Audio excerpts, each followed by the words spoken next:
Hindi ko na kunakuha yung baril. May kumukuha kasi ng baril ko eh. Bahala na kung malalabas yung baril ko.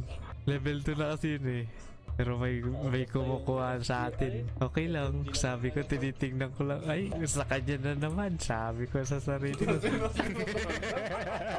Okay na. Sino to? Ewan ko. Basta. Bahala kayo dyan. Basta kunin ko pa rin. Basta wag nadadatnan ko. Syempre, medic ka, di ba? Oops. Ay, sige. Shotgun, okay lang.